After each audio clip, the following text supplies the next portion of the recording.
is the Exodus from Egypt, so they named the book that way. But actually, the name of Exodus is names. Well, the only one that is close is Bereshit, because Bereshit means beginning, and that's what it says, in the beginning. So this week's no different. We're entering a new week, a new Parashah, and it's BaMidbar, but it does not mean numbers. It means in the wilderness. But if you read the theme of the book, it starts out counting. Counting what? The people. So that's where the book of Numbers gets its name, Numbers, as opposed to in the wilderness. I would prefer that it was named in the wilderness because it would fit right along with the message. So I'm going to refer to it as the wilderness. But I'm not focusing on the first chapter, second chapter, third chapter, not even the fifth chapter.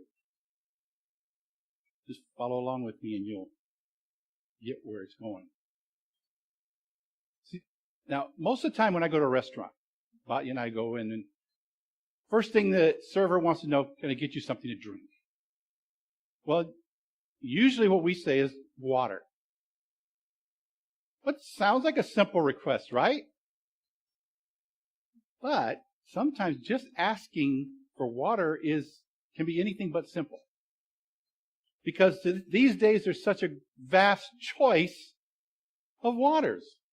You could get sparkling water, regular bottled water, tap water, and in some cases there are multiple choices within those categories. So what do you prefer? Okay, I didn't know it was so hard. I just wanted water.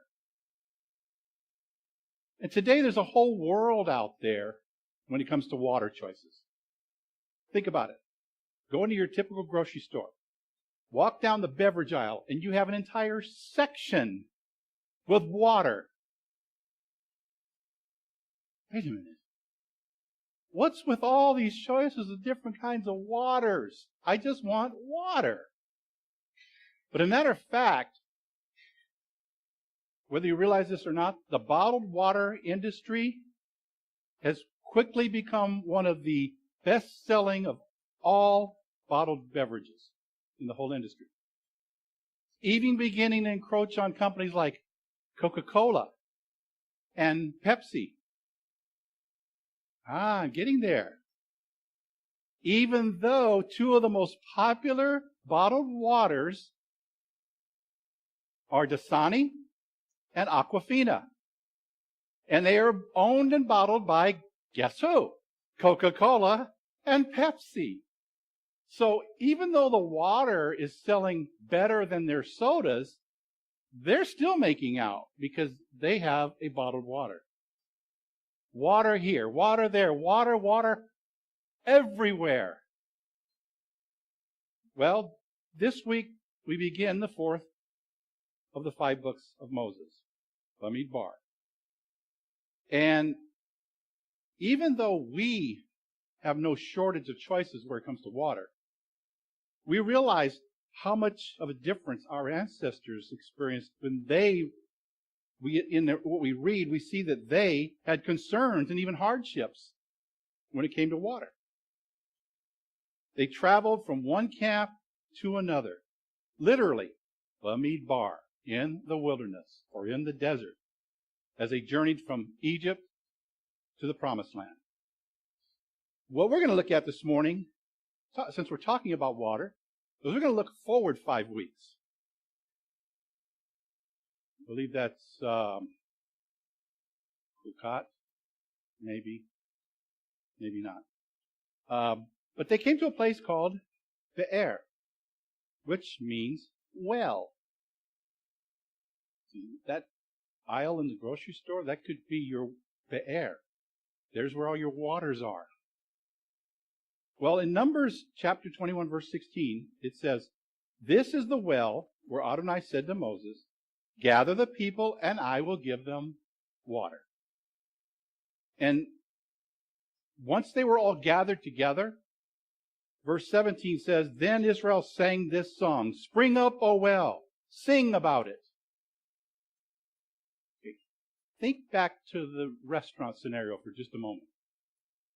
What if instead of me making my simple request for water, I just began singing about my personal choice for water?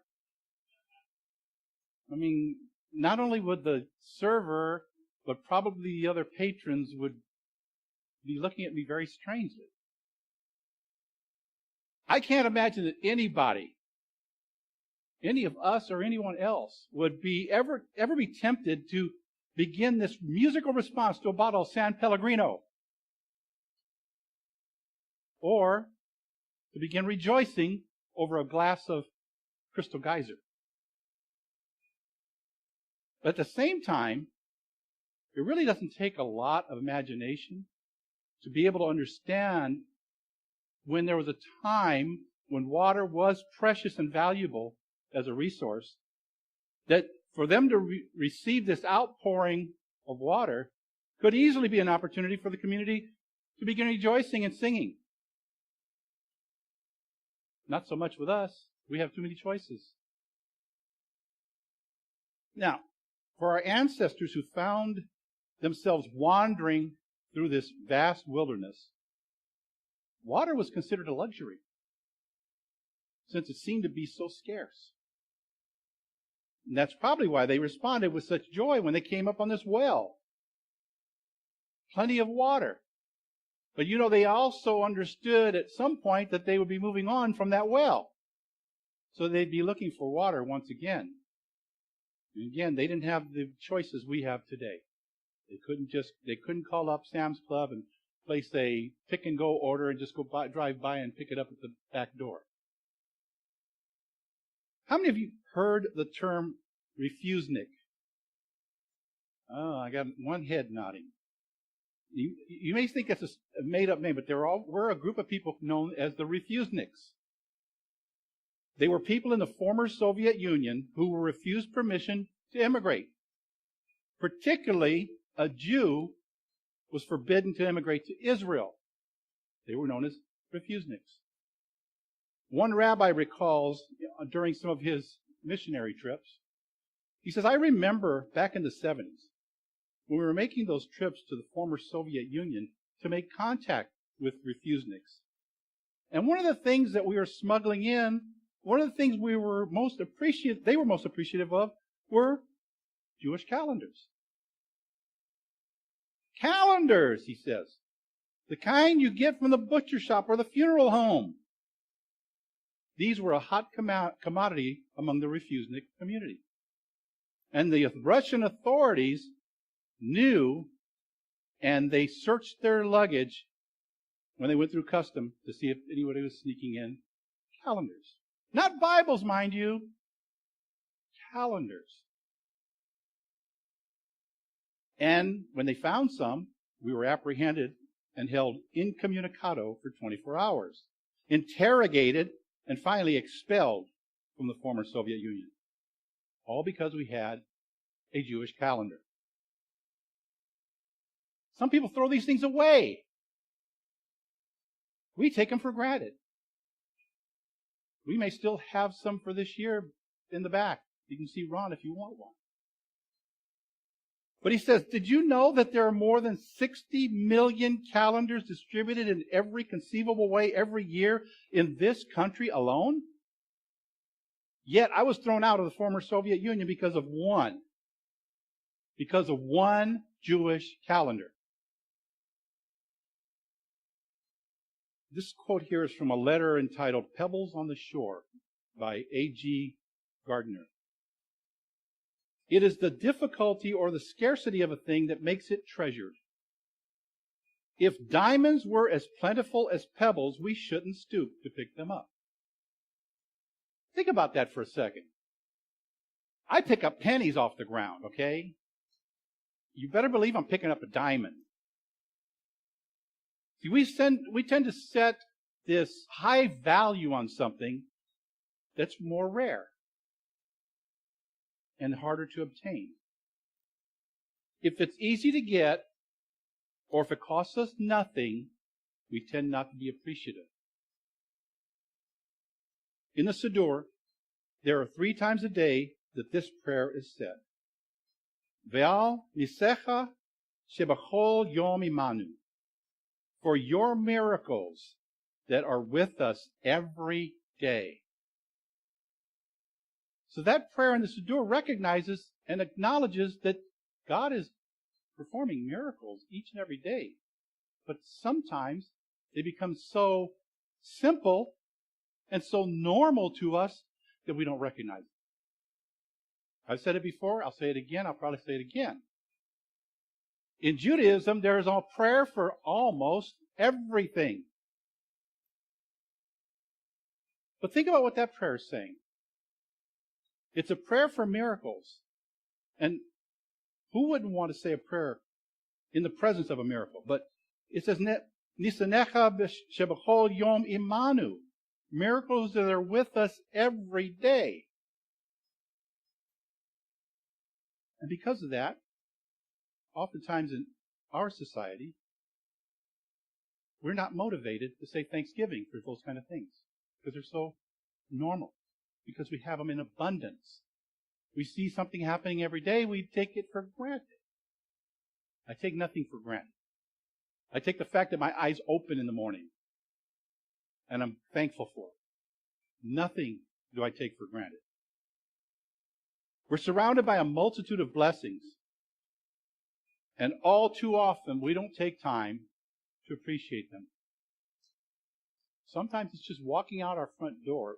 It's not easy to miss it. Because the way our roses grow, they come right up across the walk. You have to look at them and you have to smell them. It's almost like they're reaching out and say, smell me. So you don't have to stop to smell the roses. They're reaching out and making sure you smell them. So we're thankful, Batya and I, when we see that and we smell those roses each and every day.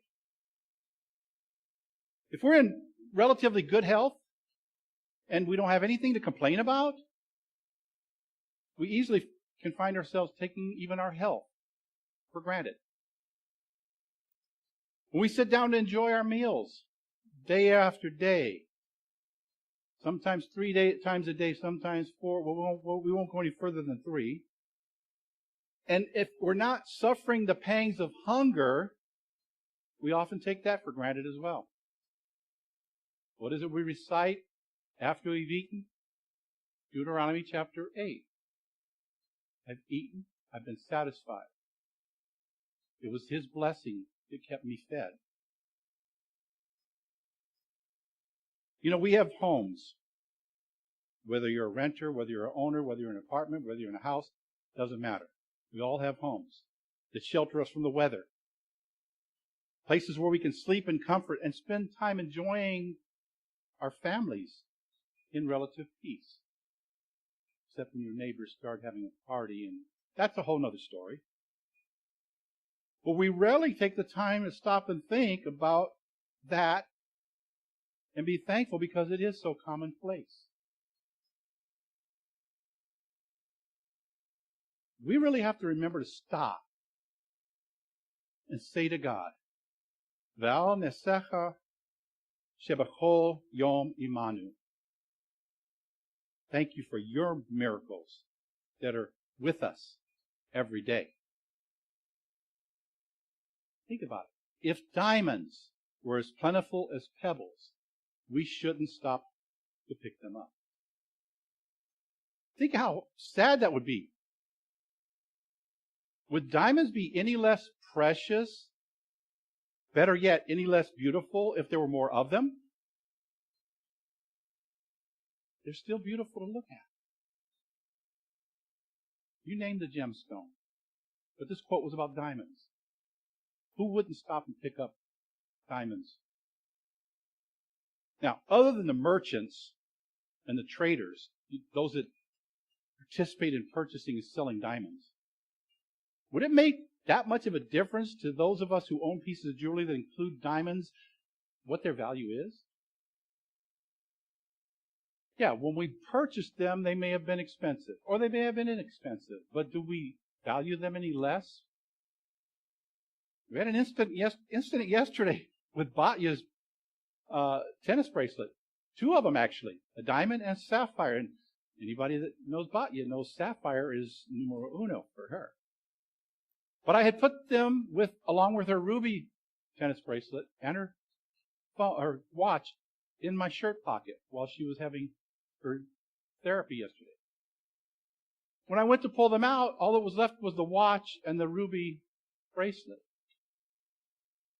The diamonds, the sapphires are gone. Okay, where did I go to bend over to drop them out? I retraced my steps throughout the facility. I even had another man digging through the trash can when I went back in to look for them in the restroom, thinking maybe, but no, I didn't bend over the trash can. Where did they go? But even if they were plentiful, Batya would have been very disappointed had we not found those bracelets, especially the sapphire.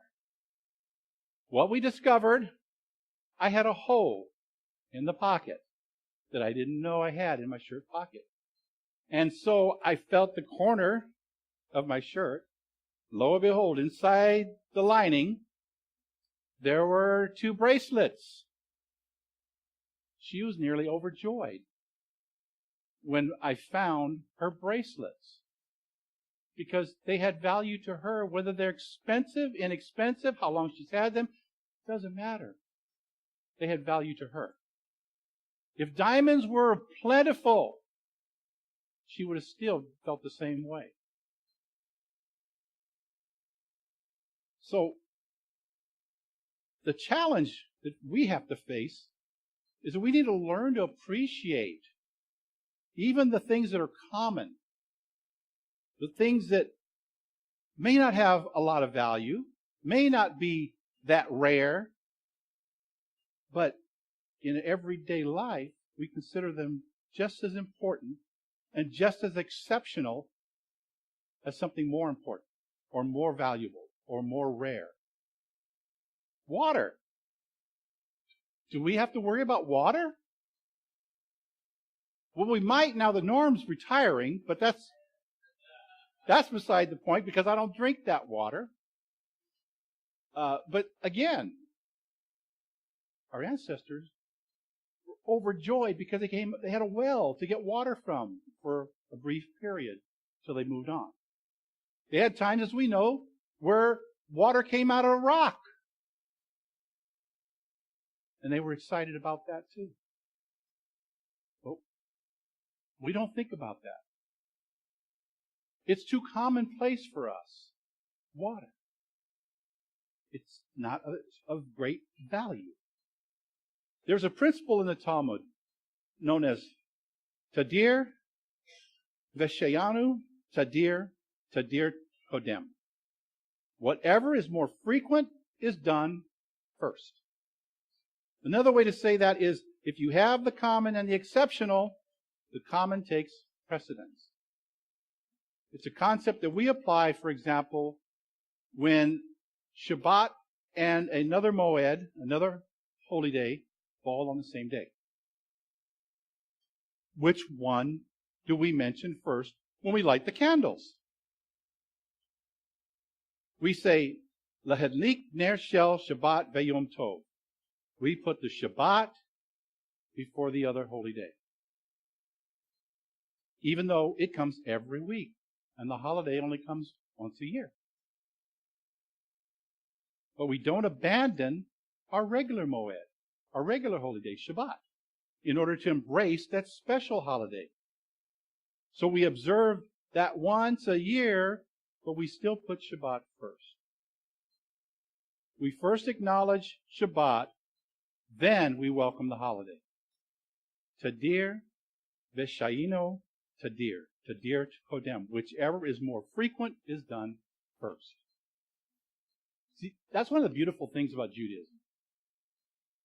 If we only had the wisdom to value and appreciate that everyday miracles in life are there. We don't even really have to look for them. They're there.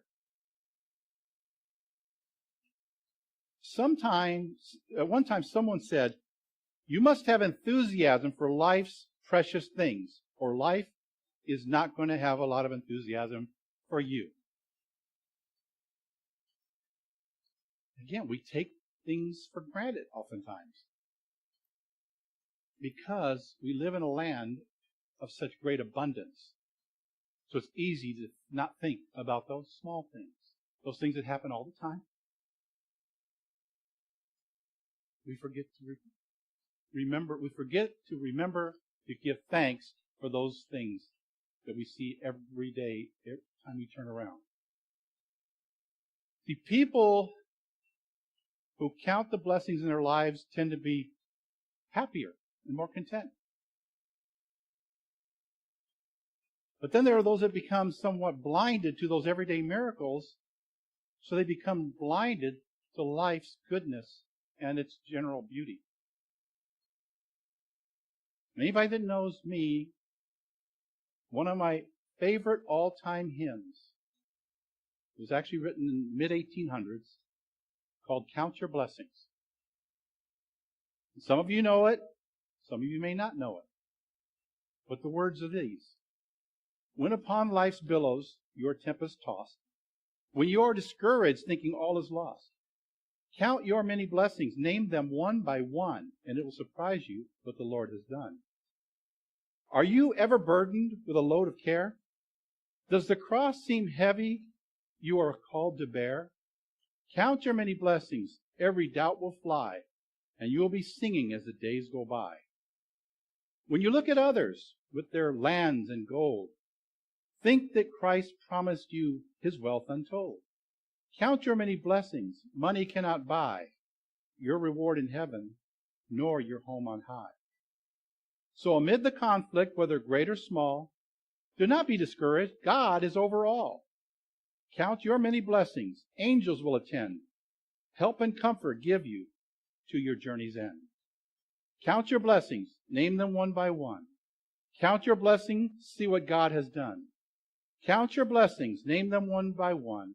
Count your many blessings. See what God has done. I've adopted that as one of my favorite hymns and have lived by those words ever since. I don't take anything for granted. Again, I open my eyes in the morning. I'm thankful for a new day. I'm thankful I still have breath in my lungs. I'm thankful that I can still get up and walk. Because I look at too many people that don't have some of those blessings. So I'm always in remembrance of the things that God has done for me, the many miracles and blessings that I've received from him. There's this story. Most of the ladies will love the end of this story. It's about a repairman who was called to work on a washer-dryer combination that this guy had. It was specifically designed to do absolutely everything where it came to laundering clothes. The repairman took the machine apart, checked the mechanism, then after a while, he put in a pair of socks, turned on the machine, it proceeded to wash, dry, fold them very neatly. It's not over. Then it flipped the socks across the room into the left dresser drawer. The repairman turned to the man and said, "This machine seems to be working fine, just the way it was designed. What was the problem you were having with it?" The man replied, "What do you mean, what's the problem with it? Isn't it obvious? I keep my socks in the right drawer."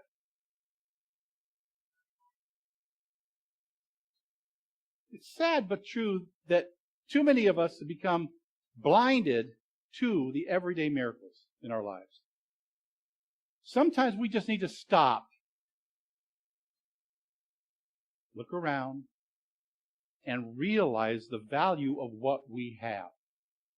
Those everyday blessings that we often take for granted. Shabbat, for instance. I think it was as early as last week I mentioned that one of our former pastors would say, on Shabbat, step off the world and leave all that stuff behind you. Shabbat is to be enjoyed. That's a day of rest, and you don't have to worry about all those things. When Sunday comes, jump back on the world and go through all the chaos again. But Shabbat is set apart. We need to do that about every single miracle and blessing of God. We need to stop and recognize, I have that for a reason. And it's not because I was able to buy it. I have that for a reason, and it wasn't because someone gave it to me, one of my friends, my neighbors, my wife. God provided it for me. Even if I bought it, guess who provided the money that I could afford it? God. God is behind every blessing in my eyes. That's why I love that hymn so much. Because each and everything I have, I cherish because God provided it. As they journeyed through the wilderness, the Israelites complained about the things they didn't have, the things they considered necessary to have a happy life. The challenge, according to the rabbis, is to see Nisecha Shebacho Yomimanu, God's miracles that are with us every day. Obviously, they didn't practice that understanding. Otherwise, they wouldn't have complained every time they turned around. That's why Moses had to keep turning back to God. I'm surprised Moses didn't get whiplash. Turning back to God and back to the people who complained again, back to God. There were times where God said, let me just destroy them, and I'll start someone new with you. But Moses pleaded for them. But there had to be more times that Moses thought to himself, how much more could I do without these people? But he didn't say it, he didn't do it, and he didn't practice that because he knew they were God's people. Whatever it is that we value and value the most will become the things that shape our lives and make livable and bearable and sometimes even humane this life that we live. At some point during a Passover Seder, around every Seder table, there's a song that is sung. You all know it. Dayenu. It would have or should have been enough. In closing, I'm going to share another example of enough. Dayenu. It's an Irish blessing called May You Have Enough. And it goes like this. May you have enough happiness to keep you sweet. May you have enough trials to keep you strong. May you have enough sorrow to keep you human. May you have enough hope to keep you happy. May you have enough failure to keep you humble. May you have enough success to keep you eager. May you have enough friends to give you comfort. May you have enough wealth to meet your needs.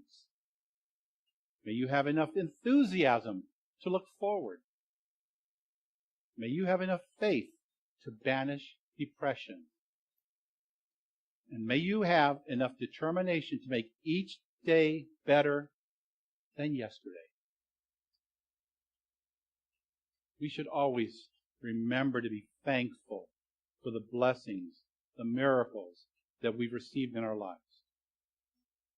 The homes, the finances, the jobs, the people, the experiences, no matter how small they may seem at times. God's grace and provision should always be Dayenu. Lord God of Abraham, Isaac, and Jacob, we just thank you for the reminder that we have so much to be thankful for. We're grateful that with you, everything should be enough. Let us get over whatever it is, Lord, greed, dissatisfaction, or anything else that's keeping us from being thankful for the blessings and miracles that you have provided for us. Let us always remember that all things come from you. Even though our hands may have physically provided, we know that ultimately it's because you gave us the ability. Whether it's something we made with our own hands or something we bought because you helped us through providing us with the right income to be able to afford it. We're just grateful. that you're always looking out for us. Let us always be cognizant of where our blessings come from and not become conceited, thinking that we provided everything we had and I have to be thankful to only one person, and that's me. No, let us not be that way, Lord. Let us always remember you are our source. That you are saving us and delivering us each and every moment of every day of our lives. Thank you, Lord, for your grace, your mercy, and your abundant blessings and miracles that we see. Just open our eyes to recognize them. And we seem to take them for granted. Bless us this day, Lord, as we remember where we've come from and where you are taking us. As we conclude our counting of the Omer, I pray that you would make us better for it. That we've grown because of everything you've done and everything you've provided. We thank you for the harvest of Shavuot. We give you the glory and the honor in Yeshua's name. Amen.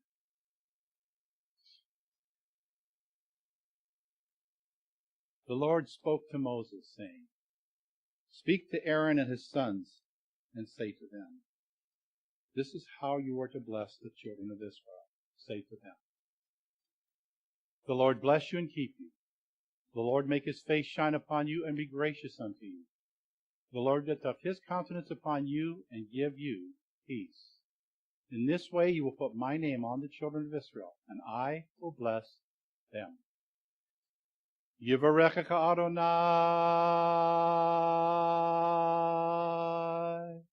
v'yishmerecha.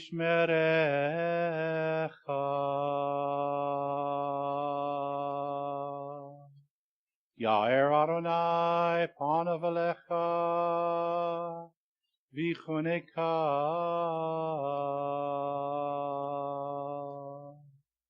Yisa Adonai panav elecha, v'yasem lecha.